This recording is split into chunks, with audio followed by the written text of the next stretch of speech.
Hello and welcome to the Overland Journal podcast. I am your host, Scott Brady. My co-host, Matt Scott, is not with us today. He's out doing something fun and overlandy, I believe. So we will talk to him on our next episode coming up. We do have an AMA plan, so ask me anything.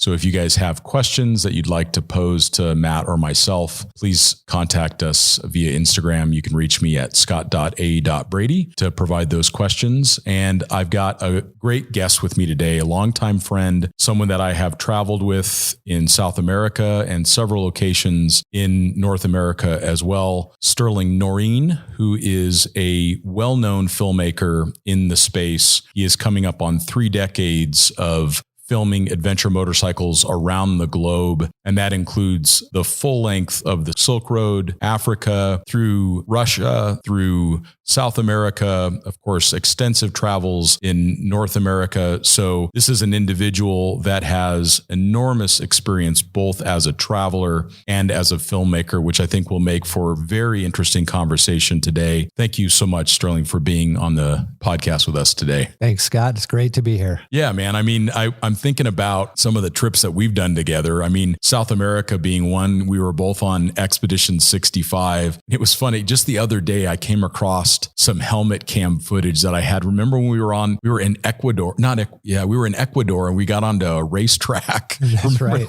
And they had us all lined up, and I've got this helmet footage of me like flogging this poor rental BMW.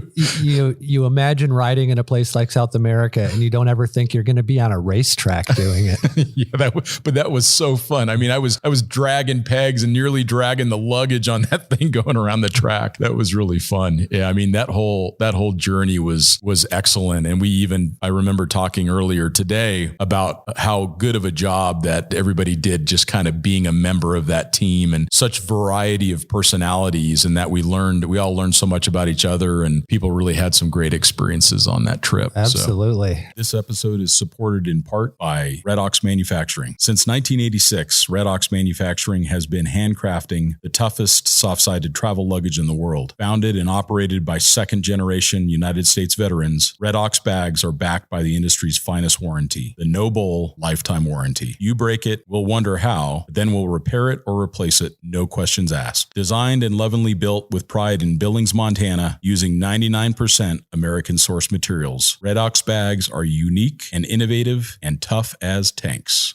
And you made it all the way down to Ushuaia with that one, right? Of course. Yeah, because my bike barely made it, but I made it with my bike. Oh, that's right. It was an 800 GS, right? Yeah, my clutch went out at 13,000 feet up in Peru. Oh, wow. And had to get it back down to the dealership and get it repaired and finish the journey. So that was probably shortly after I left the group then, because I don't remember you having that mechanical, because we were camped out at about 14,000 feet at that lake. Is that about where it happened? Yeah, it was probably within a matter of a few days after that. Yeah, sure. And it was an epic night because not only did my clutch go out, but one of our team members was experiencing altitude sickness and on the verge of needing to be evacuated. And we ended up sleeping on the side of the road at 13,000 feet, without having planned to do that evening, and hauling the bike out on a truck from some locals the next day.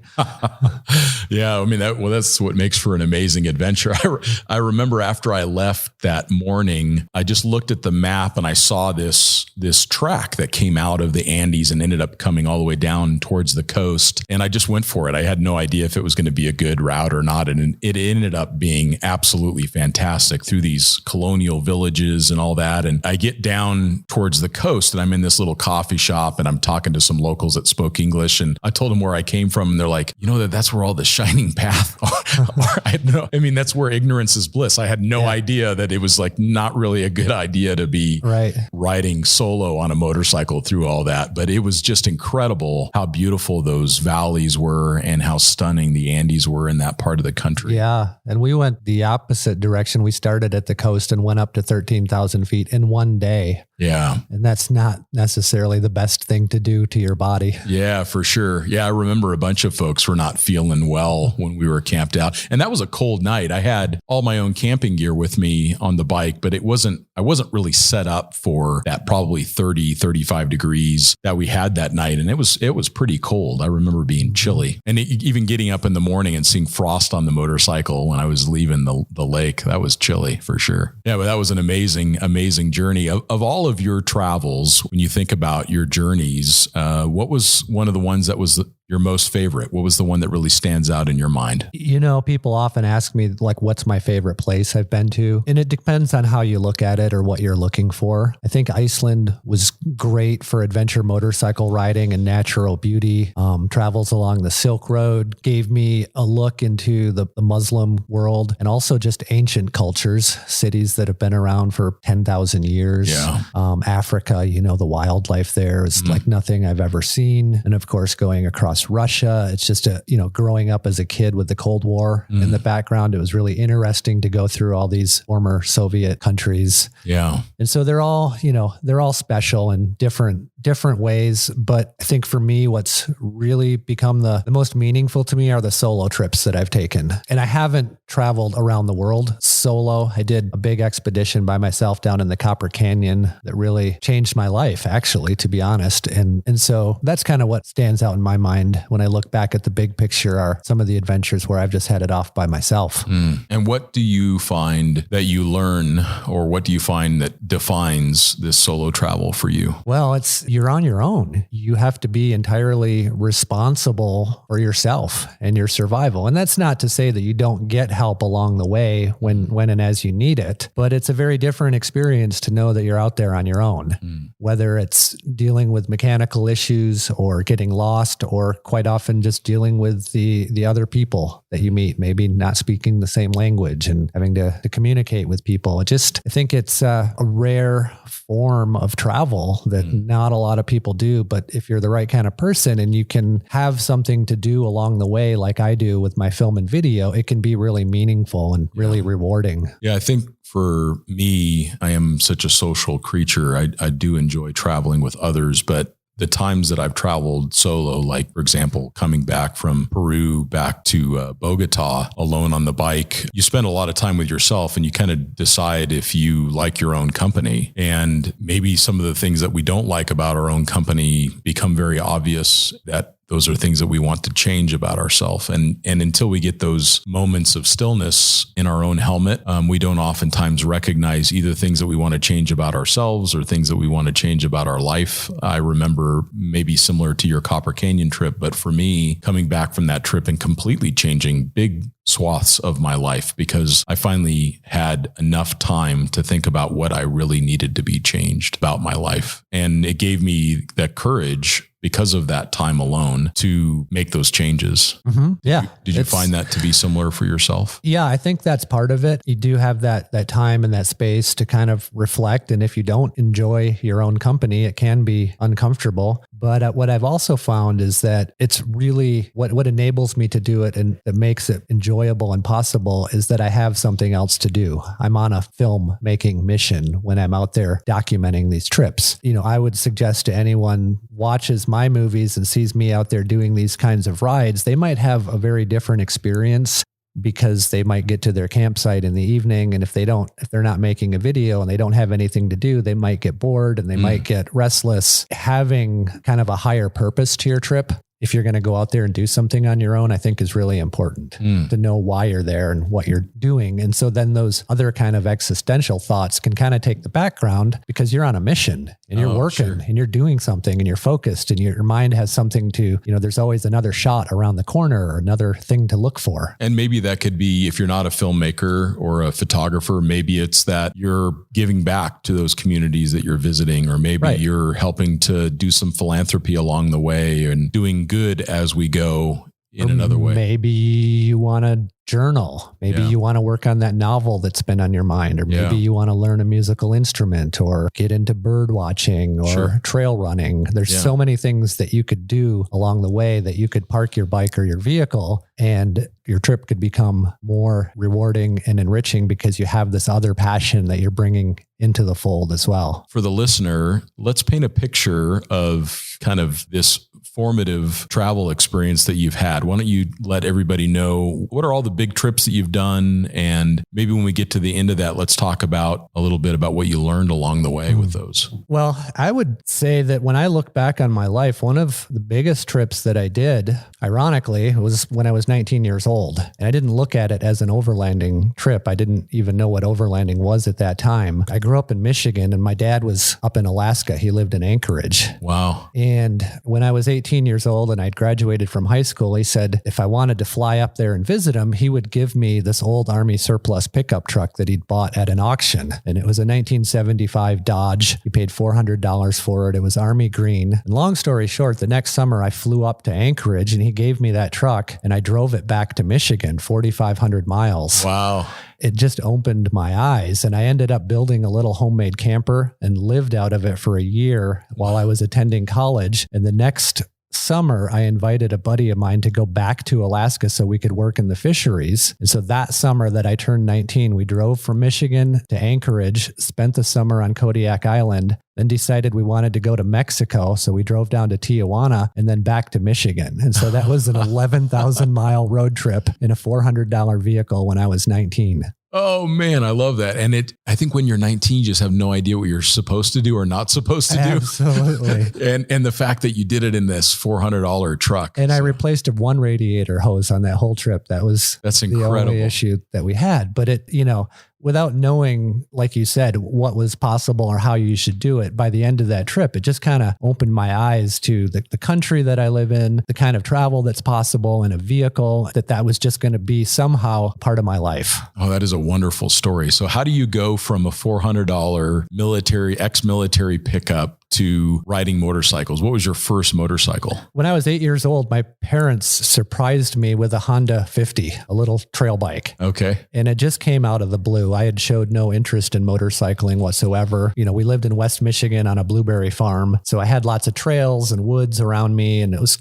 kind of remote, didn't have a lot of kids in the neighborhood to play with. And so she thought this would be kind of fun for my brother and I to go ride around the woods. And so I got that little bike, and pretty soon I was taken off on 5-10 mile rides, which is a pretty big deal for an 8-year-old kid. No doubt. I would load up my knapsack with a sandwich and an apple and be like, see you later, Mom, and go ride for the afternoon. And so I think that's kind of where it started. But when I got in high school and college, motorcycling disappeared. My mother kind of did not want me to ride on the street or get a big motorcycle. It was too dangerous. My dad and my grandpa were both injured on motorcycles. I thought it was kind of funny that she bought me a motorcycle and started this and then told me I couldn't do it. Sure.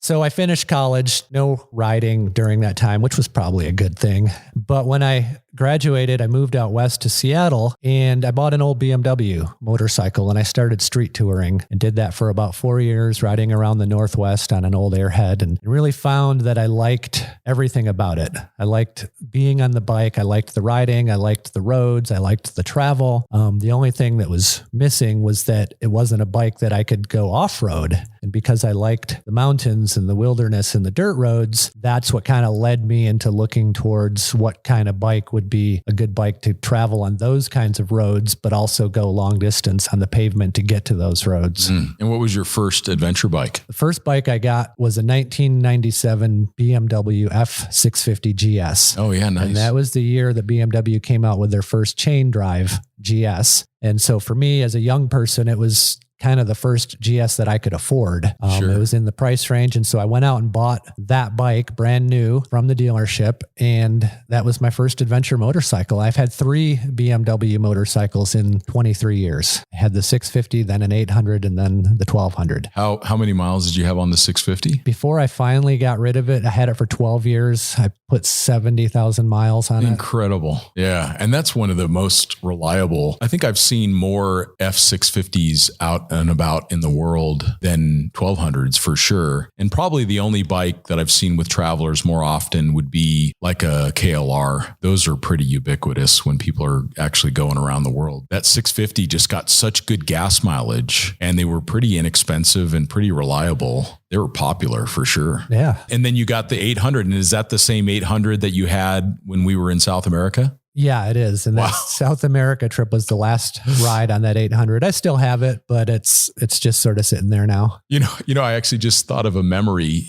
We were in maybe Baja or something like that. We were testing motorcycles and you were filming, and you had just parked your bike, I think, on the side of the trail, and someone just ran into it and knocked it down into a ditch or something like that. I remember it was totally innocent. Like the only time your bike fell over the whole trip was when someone ran into it when it was on the side stand.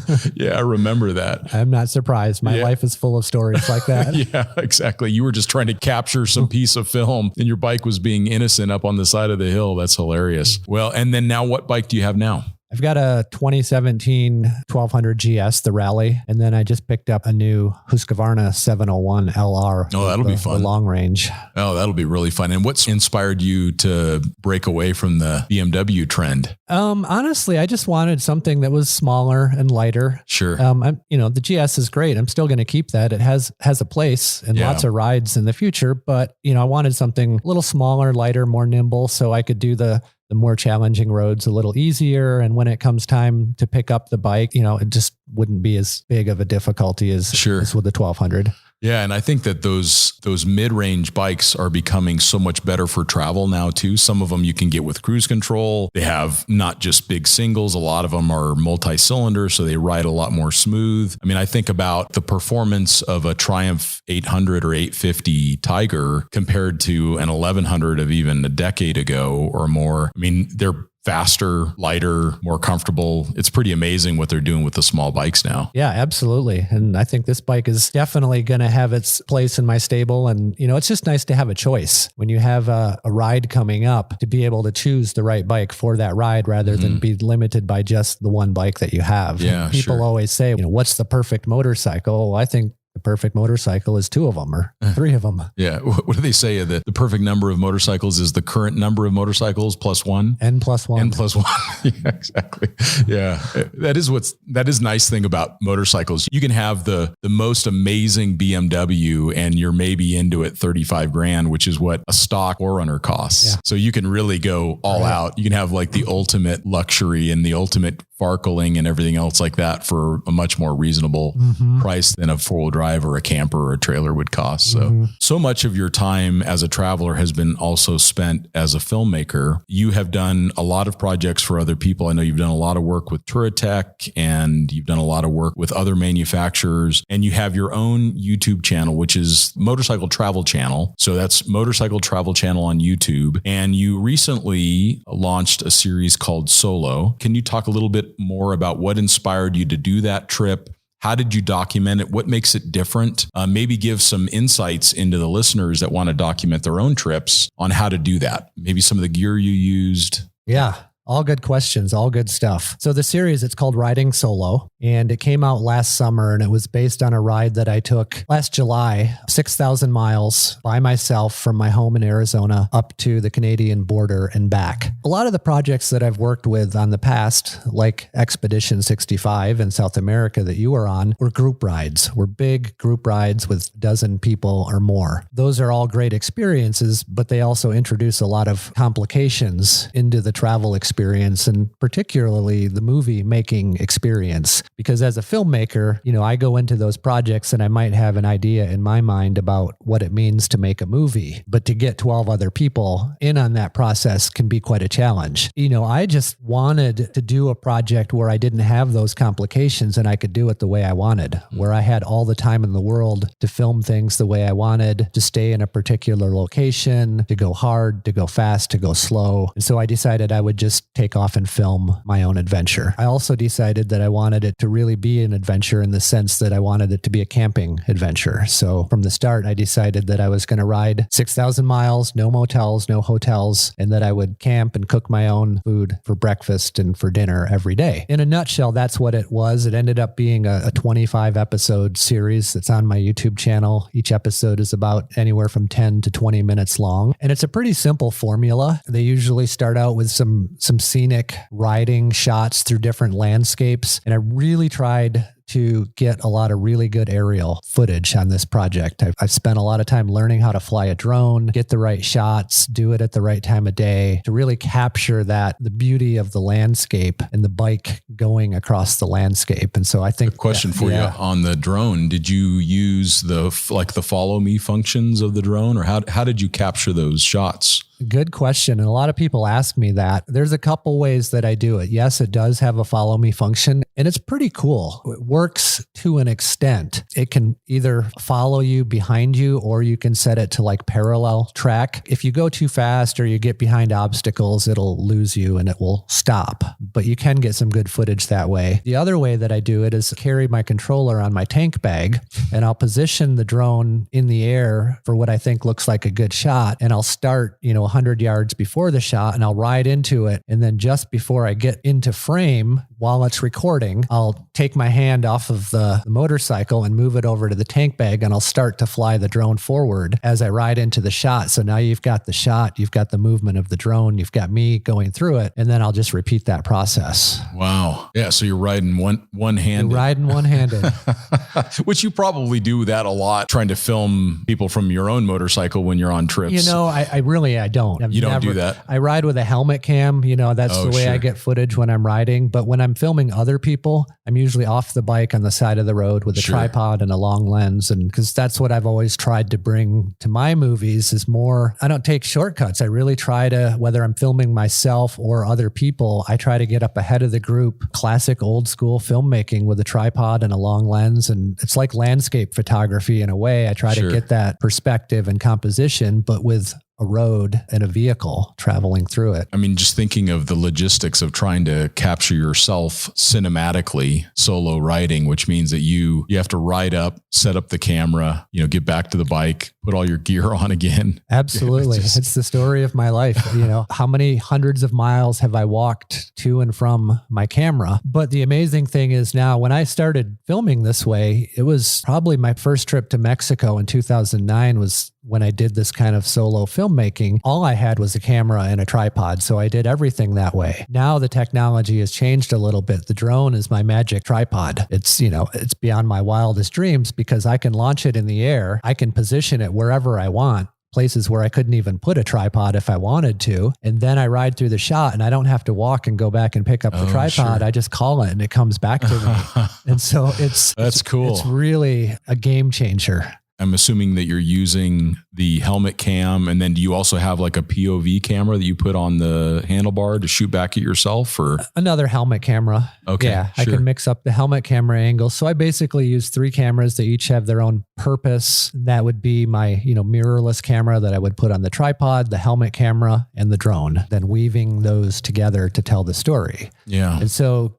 going back to the formula for each of these videos, it starts out with some writing to kind of give the viewers a sense of place and where I'm traveling through. In the second half, it would be kind of the location, the campsite. I'll stop, I'll find a beautiful place to camp that's remote where I'm the only person around. I'll set up a really nice camp. I'll cook a really good meal, have a fire, and just kind of repeat that process. And it just sort of the same formula, but it just takes place in a different location every time. And it just follows me on this journey across the country, which took place obviously during the pandemic when a lot of people were cooped up and they weren't traveling. And so I think it allowed a lot of people to sort of vicariously experience some travel and some solitude and maybe see an individual's healthy relationship with him or herself in a solitude situation, which a lot of people were kind of going through and wondering how do they cope in solitude. Yeah. So that just gave it sort of came out at an interesting time. When we were talking earlier, you mentioned that you kind of intentionally eschewed the traditional travel log where you're not just standing talking about everything that you're doing, that you're just showing the viewer what you're doing. Again, that stillness of watching this person have an experience in a really authentic way, maybe. Yeah, I've really moved kind of in a different direction with my videos with this project. And, it's been interesting because some of the things were things that I'd been thinking about and working towards for a long time. And I think some things just sort of naturally occurred along the way. But the essence of it is that they really slowed down. And the videos that I've been making lately have little or no dialogue in them. They're more meditative. They're more relaxing. They sort of just present the experience as it is without a lot of talk and explanation and personality or anything like that. I've been pretty surprised at their reception. Well, your films have always been, if I can remember even some of the films that you've done, but you've done most of the backcountry discovery route films. Is that correct? Yeah, 8 out of 10. And then recently you worked on bringing all of those 10 films together into like a 10-year anniversary series for them. And that launches fairly soon, right? Yeah, that's going to be premiered this weekend.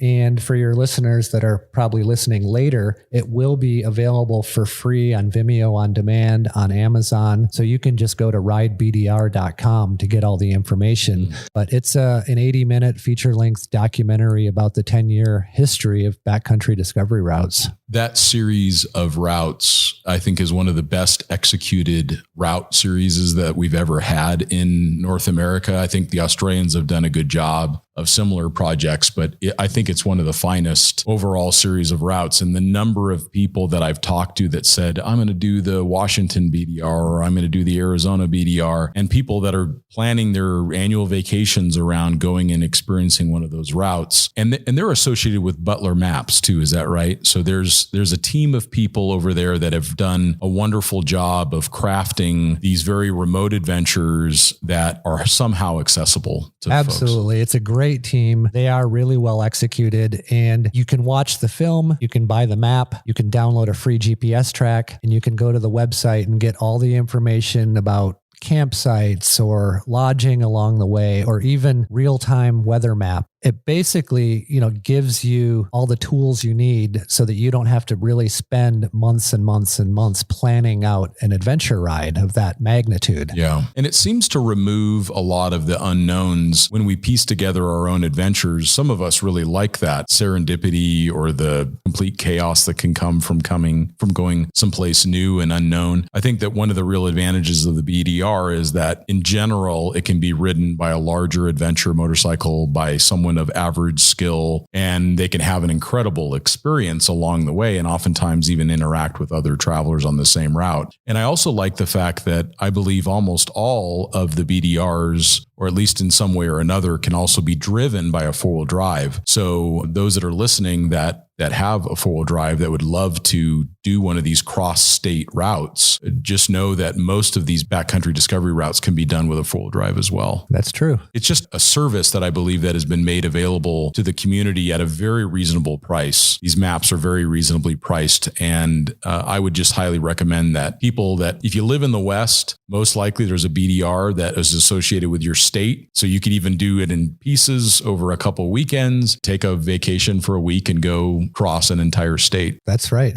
And do you know have they worked on beginning to piece them together where you could literally do like a border to border route? Is that something that they have done yet? There's some suggested connector routes between where a particular BDR might end and another one might start. Yeah. But, you could already do the Washington BDR, then the Oregon BDR, then the California BDR, and, the Utah and the Colorado. And there's just numerous ways that you could connect these routes together. And the slogan for the new film is 10 years, 10 routes, 10,000 miles of adventure. Sure. That's 10,000 miles of logged out GPS tracks of rides ready to go with an infrastructure built around it. Yeah. And the cool thing is that it helps all these remote communities that don't have a lot of tourism and their economies aren't doing well. Now that the BDR is sending hundreds of riders through these places in the summer season, these little towns are pretty happy. They're stoked to have riders coming through and have some life breathed into their economy, selling rooms and gasoline and food. And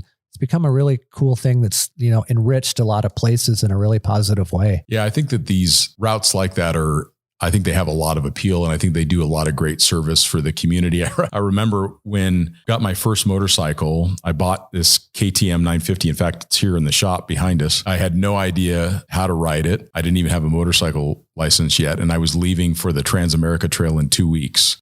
So that experience of crossing the country on dirt on a motorcycle that I didn't really know how to ride. I mean, I'd ridden dirt bikes, but there's a big step up from a dirt bike to a 950. And somehow me and the motorcycle survived it. But it was that idea that someone had put together this adventure where I didn't have to focus on the planning and the route finding and everything else like that. I could go and just learn how to ride and learn how to survive off a motorcycle for a couple months. I mean, that was a great experience. And I think that these BDRs are a little bit more digestible than crossing the country. Yeah, there's a lot of resources. There's a lot of riders. There are Facebook pages for every BDR route so that you can connect with other riders in your area and maybe share that experience together, because we always recommend that people don't really go out and do these routes by themselves. Mm-hmm. They do go through really remote locations, and it's best to have a team that you can enjoy the experience with and that can help you if you run into any difficulties. We're going to take a brief break and we will be right back. This week's episode is supported in part by iCamper.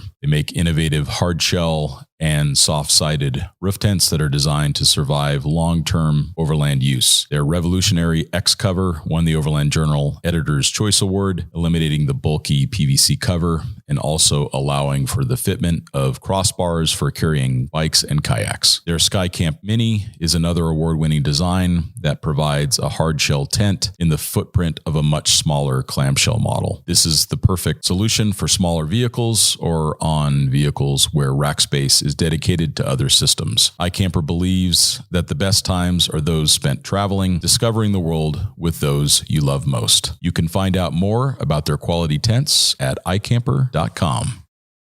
When you were doing these big international trips, was that with Helge or who was? Yeah, that was with Helge Peterson with Globe Riders. And, it's ironic that I spent 10 years doing Globe Riders travels with Helge's. And over the course of those 10 years, we did 5 expeditions that ranged in length from 37 days to 71 days. So it wasn't like I was full-time riding around the world, but I did do some big trips. I did that for 10 years with him. The last year that I did a Globe Riders project was the first backcountry discovery route. And so I spent 10 years traveling around the world before I actually cracked open the door and started traveling in my own backyard. Sure. Helge is done trips like this literally for decades and decades. He's a known personality in the adventure motorcycling space. What do you think were some things that you learned from Helge? What were some, looking back on that experience, what were some of that awareness that you had of what Helge had done or what he taught you along the way or what you saw him teach the people that were with him? Boy, absolutely so much. I mean, as a young motorcycle filmmaker, I could never have found a better mentor than him. I mean, he taught me everything from motorcycle mechanics, like how to fix a punctured tire, how to set up a motorcycle.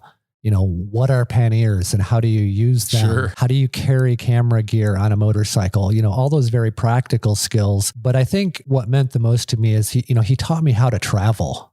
As a traveler, how do you interact with other people? The mindsets that you have to have for these difficult scenarios and situations. And, you learn by example. And when you have an example in front of you of someone who's traveled around the world on a motorcycle for 20 years, you just pick up by osmosis so many things. And I was just so fortunate to be able to work by his side with him as he was guiding these tours for Globe Riders and being the photographer that he's always been to go there and film these trips. And he gave me complete freedom and authority to do the video side of the trips any way that I wanted to. So it was a really supportive, beneficial relationship. Really thankful to have had that opportunity to work with him for so many years. Yeah, and he did some, beyond the tour guiding that he did some significant expeditions, including the crossing the Darien Gap. And so he has an incredible history, and it's worthwhile for those that are listening to research a little bit about Helge and learn about where he's traveled and some of his knowledge and experience along the way. But that is so cool that you had that opportunity to spend that much time with him. And it probably just was like going to Overlanding University humanity in a way, because you were not only in these places where you were rapidly learning, but you were also with someone with a great deal of knowledge. Absolutely. It was priceless. It just meant so much to me. And yeah,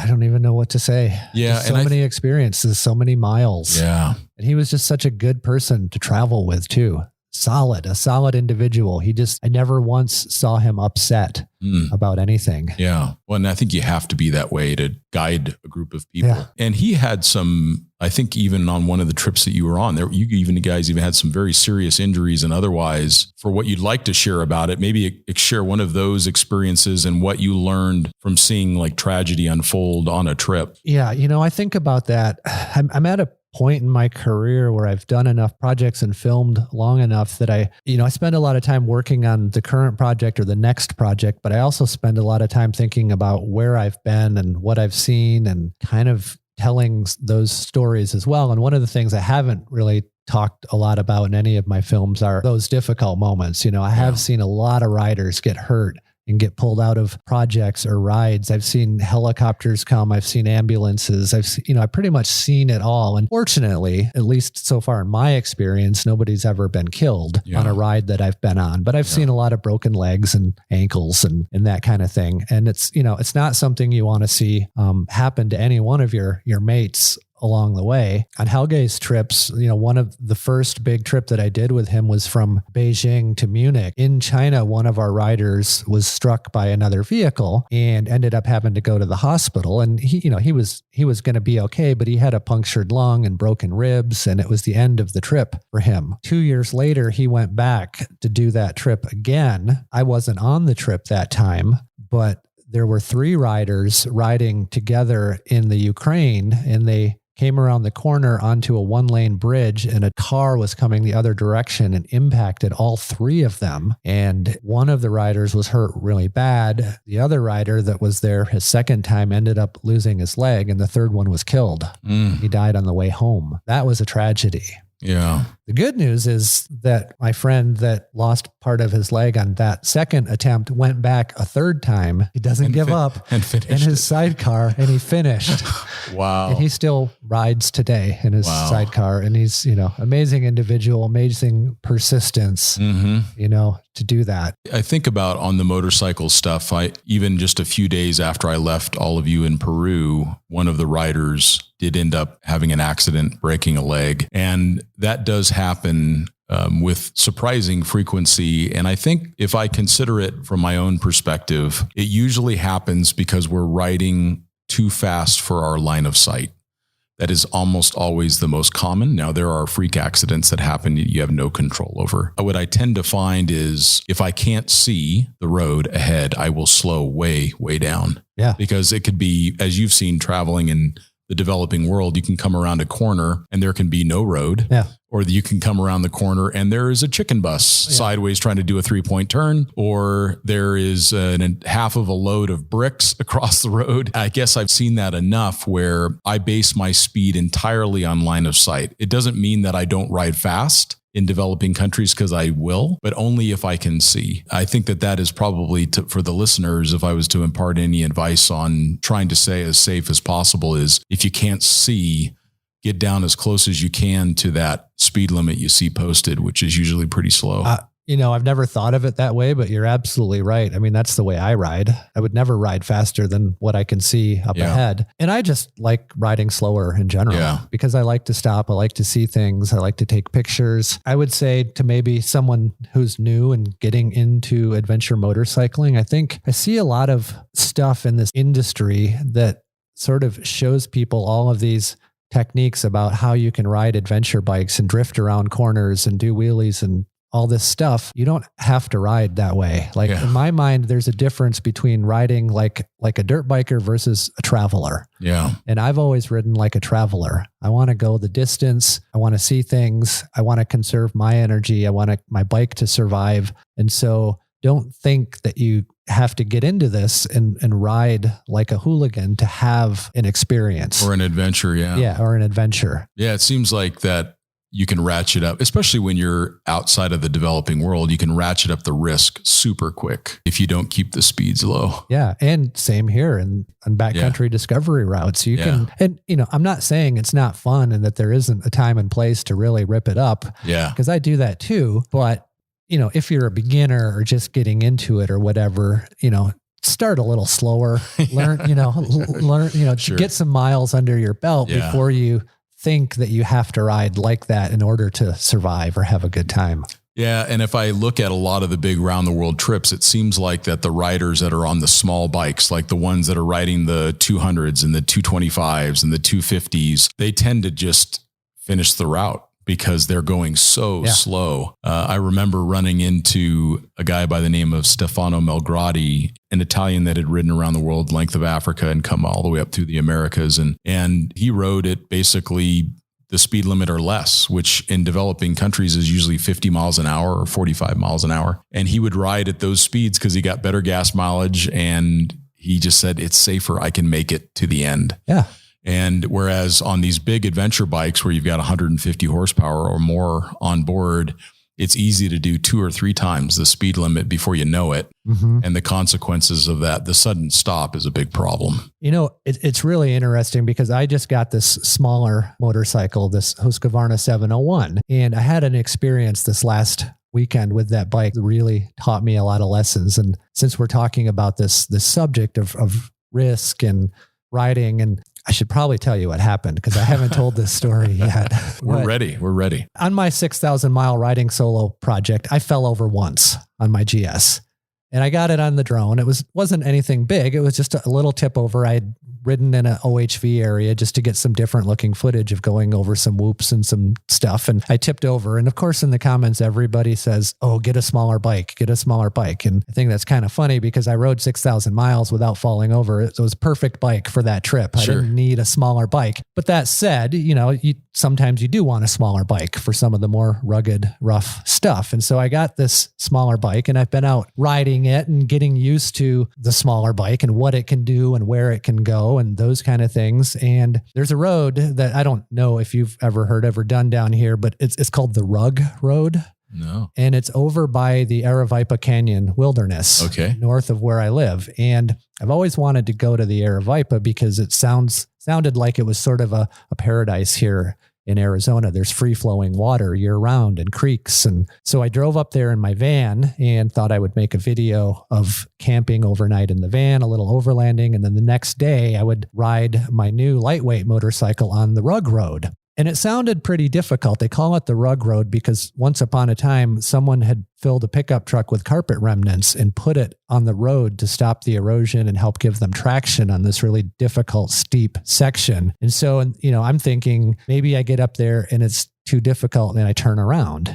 That's kind of the mindset you have to have on these kinds of projects, especially if you're going by yourself. You're like, okay, I'll get to a point, and if I can't do it, I'll just turn around. Well, I spent the night and I camped up there and it was absolutely beautiful and peaceful. And it really was like an Eden. And I got up the next morning, started to travel further inland. And I might say at this point, I'm about 80 or 90 miles north of Wilcox, the nearest town with any kind of supplies, gas, food, anything. Sure. So I'm already pretty far out in the wilderness. And then I leave my campsite, and for the first 10 miles, it goes up out of this creek and onto like these different mesas, desert road, but it was recently repaired and maintained. So it wasn't difficult. It was kind of graded, but really steep and loose. And I get out 10 miles on that road to a place called Parsons Grove. It's an old homestead and things are going good. So I'm thinking I'll make it all the way through this Rug Road. Well, when I leave there, the road just gets kind of crazy.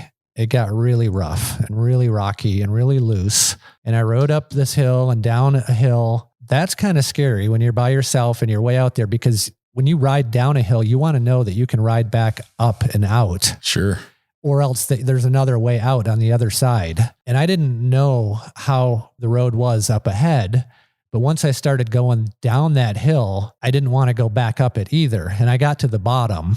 And I went up another hill on the other side. And by now it's getting, I'm riding over bowling balls and logs. Sure. And the bike is doing awesome. I'm like amazed. I'm like, my GS I would have turned around miles ago. Sure. And I guess that's my point, is that, everybody says get a smaller bike, and it's true. It can take you on more difficult roads, but it can also get you into situations that you wouldn't get into on your GS because you would have turned around a long time ago. Yeah. And so what ended up happening is that I got about 3 miles into this really difficult road. And by then it was about 11:30 or noon. And I was completely exhausted. My motorcycle had tipped over 5 or 6 times. I'd picked it up. I'd kept going. I was battered and bruised. And my water supply, my Camelback bladder was almost dry. I had less than a half a liter of water left. And I'm sitting out there 13 miles from my van thinking, I don't have it in me to keep pushing on this road. I really have to turn around in order to be safe. Sure. And so I did. I turned around, and it was just as difficult going back. And I only made it 1.5 miles before I couldn't pick up my bike. I was exhausted. And I was sitting there, and it was 12 o'clock. The sun was beating down on me. I had about 4 mouthfuls of water, and I was 13 miles away from my van. And it got real. It got real really fast. And And I kind of like, at that point, I'm like, okay, this is where the fun stops. Now I have to really just be focused on doing the right thing, survival. Yeah. And I'm like, I'm going to have to walk out. I don't have any other option. I can't sit here and just drink the last of my water and wait for someone to come. And so I started to walk out. I left my camera gear. I left my tripod. I just brought a GoPro with me because I didn't want to carry that extra weight. I walked up and down those hills back to that Parsons Grove. And by the time I got back to there, which was still 10 miles from my van, my water had ran out. I was dehydrated. My mouth was dry. I was getting muscle cramps. I was starting to experience the beginning of heat exhaustion, which could lead to heat stroke. And so then I was getting kind of scared. I'm like, I can't continue walking 10 more miles without any water in the midday sun. I need to do something. And so I looked around, and fortunately there was a manky little cattle spring at that place in the trees. And it was one of those little cesspools that you just find out in the middle of nowhere, filled with leaves and algae and brown water and insects on the surface. And I sat down in the shade, and I thought, I need to, make a plan here to cool off, wait till the sun goes down a little bit to walk out.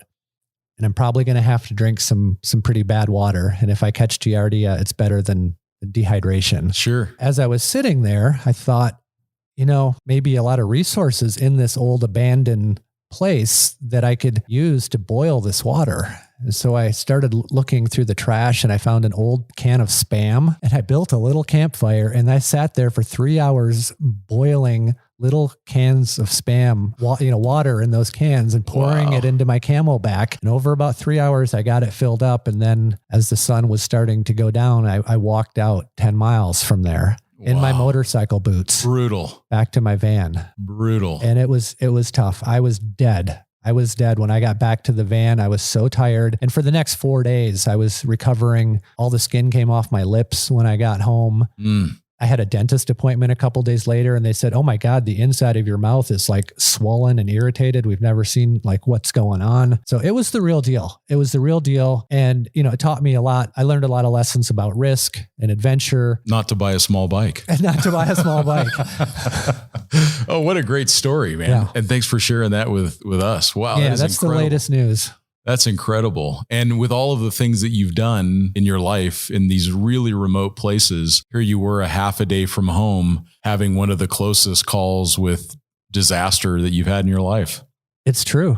It really is. It taught me a lot about the desert. And, I have my eyes have been opened to this new, because I've only lived here for 3 years in the desert. So it's a beautiful new place that I love exploring, but I've got to be careful about what I'm doing and where I'm going and how I do that. And also I don't want to be irresponsible and encourage other people to behave that way. I need to be a role model that shows people the right way to go about these things. Yeah. Because I do want to encourage people to travel solo on their motorcycles, because I think there's a lot to be learned that way, to do it responsibly. Yeah, but even role models can make mistakes. I make mistakes on a daily basis. And I think that because you came out of it by making good choices and you kept your head clear, that you lived to tell that story, which I think would empower a whole bunch of people. So I think it's also a really positive thing that, of course, I'm glad you're okay, but from that, you learned a lot. Now, do you think that would you bring anything different with you the next time you went out? Yeah, there's a few things I would probably do different. I would bring more water. Number one, I just didn't have enough water to be heading that far on an unknown road by myself in the middle of the day. So that's the first thing. Had I known what that road was like, I wouldn't have done it. It wasn't an appropriate road. It got to where it wasn't fun. Yeah. And even if I had to do it or wanted to do it, I would have done it with another person. Sure. And then do you think you would have brought maybe some kind of a satellite communicator, like an inReach or something along? I was going to mention that, I've never used those. They've been pointed out to me and recommended from so many people over the years. And in fact, a mutual good friend of ours actually gave me one that's sitting on my desk at home. I just never have activated. Sure. I don't know why I've kind of resented them. I've always just figured it's my responsibility to get me out of whatever situations I get into. But, I would definitely consider it pretty responsible thing to do. And it really could save your life. The thing that concerned me the most, I guess, was that I was fine and I made it out of there. But what if I'd injured myself? Yeah. What if I broke a leg and I wasn't able to walk out of there? Yeah. That's, where that could have been really, really dangerous. Yeah, they can be a ripcord for sure, which I think is a crutch. And I see your point. And I think it's very valid that people shouldn't see it as, I don't need to prepare because I can communicate. Because what if that stops working? What if when you crash, it breaks when you go down, or it goes with the bike when the bike gets swept away by the river or whatever? It's easy for us to lose those electronic devices too. So I think you make a valid point about it not being a crutch, but in the situation of being solo, it may be the only way to save your bacon, right? Yeah. Yeah. Cool. Well, that's an amazing story, man. Jeez. Along those lines, one of the things that I do like to ask on these podcasts, and for someone with 3 decades of adventure travel experience and multiple laps around the world on a motorcycle, talk a little bit about what you would recommend for someone who wants to be new to motorcycling, they're new to overland travel. What is some advice that you would give them? What would be the words of wisdom or the pearls of wisdom that you would give them before they started? Start slowly, but start now. Don't think that you need to do this or need to do that first. I mean, obviously you have to get a motorcycle if that's what you're going to do. But I think there's more value in learning things that you need to learn by going out and doing it than getting psyched out of doing it because you need to prepare and do this and do that. For example, I never took a motorcycle off-road riding course. And I'm not saying that's a bad idea. I think it's a good idea to take one of those. In my case, they didn't really have those courses when I started, but it was okay. Like I learned from trial and error just by going out there slowly and appropriately and notching it up each time and learning that, I could do that road. Maybe I can do this road. And so I would, just encourage anyone that wants to do that you can start. You can start right now. And also it doesn't have to be the biggest adventure in the world. Depending on where you live, there's probably a lot of great things right outside your own back door. And I like to think about it as like, say there's a person that wants to run a marathon or an ultra marathon. Maybe they do that once a year, but that's not the only time they go running. They probably go running every day or 3 or 4 times a week in order to do that marathon. And I think about that with overlanding, that you have these big dream trips that you want to do, but it's just as important to make sure you're getting out every week for a 100-mile trip just in your own backyard, because that will keep you in shape and keep you in practice, and you'll know how your gear works. You'll know what's broken. You'll know your systems will be dialed in just from those little short weekend trips. And so I do a lot of those myself. I probably get out once a week in my van and in my motorcycle and go camping. And there's places 5 miles from my home where I go camping just so I can be around my gear and my vehicles and using things and trying things so that I'm ready and I'm prepared for those longer trips. Yeah, that's great advice. Given the fact that you've also been a professional filmmaker for your life, what are some words of wisdom and maybe some insights onto equipment that you would recommend for someone who wants to begin documenting their own journeys? What are some of the basics that you'd recommend for them? Well, we're certainly blessed with unlimited choices when it comes to the gear for filmmaking that we have today. It's, the cameras are smaller, higher quality, and less expensive expensive than anything I've ever used in the past. It doesn't really matter what kind of gear you choose. It's all out there. All the brands, the manufacturers, they have appropriate cameras, and it could even be your iPhone. It really comes down to the story that you want to tell, and what makes it meaningful to other people to watch, I guess. Right. Not the home movie, right? Yeah. I mean, it's anybody can do it. It's not easy. The hardest part is really the editing and the time that it takes in the long run. So I would say kind of like be aware of that and think about it, because I have seen a lot of people that go out and get drones or helmet cameras and they use them a few times and then they realize that they have all this footage that they don't end up knowing what to do with. So, if you are serious about it, just sort of go into it knowing that the filming is one thing, but the editing is going to be the bigger part of the work. And it's where that story really is made. And it seems like to me that if people focus on capturing good audio, clean audio, when you've got a lot of wind noise, even on your iPhone, you can plug in auxiliary microphones that you can put a windsock on and protector and try to reduce some of that wind noise. I think that makes a big difference. Absolutely. And then making it a little bit more of a stable shot, put it on a tripod or set it on a rock or something very like that. Simple tip, very practical. I would also suggest people to think about getting multiple angles.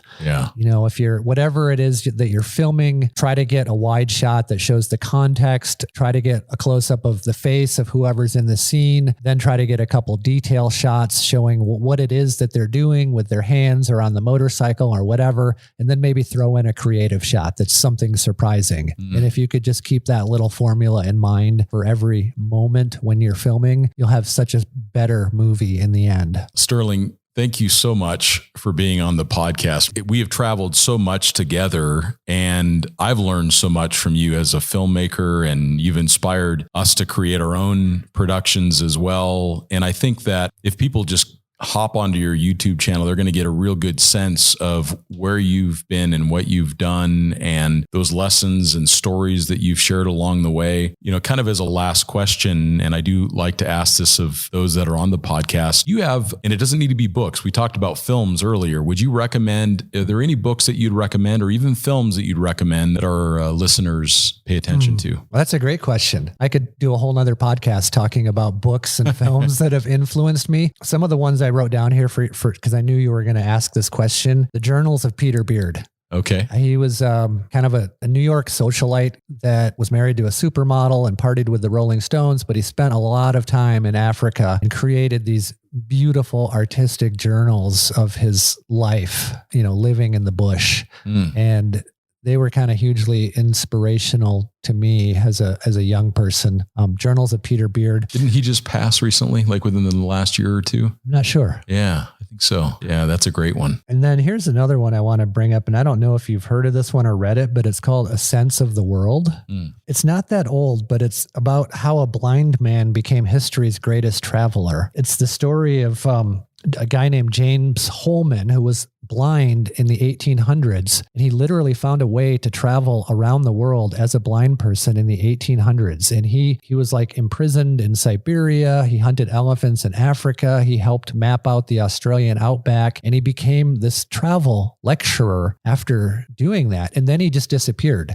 And history forgot all about who he was. But when we think about what's possible or what isn't possible as overlanders, think about being a blind man by yourself in the 1800s traveling around the world. That's fascinating. And what's the name of that book again? A Sense of the World. Okay. Very cool. I like that. How about some of your favorite films? Which ones come to mind? Well, as a motorcycle filmmaker, probably one of the films that inspired me the most was by the Indian filmmaker Gaurav Jani. And he made a movie about 10 or 15 years ago called Riding Solo to the Top of the World. And in that film, he left his home in India and rode up into the Himalayan mountains on a Royal Enfield by himself. And he filmed everything by himself. He carried a television camera and a tripod. And he would walk up the side of the mountains and set up the shot and walk back down to his motorcycle and ride through the scene. And it's a very beautiful, sweet movie. he doesn't come off as this egotistical big adventurer. He's an explorer, and he wants to meet the cultures that live way up in the mountains. If you haven't seen that one,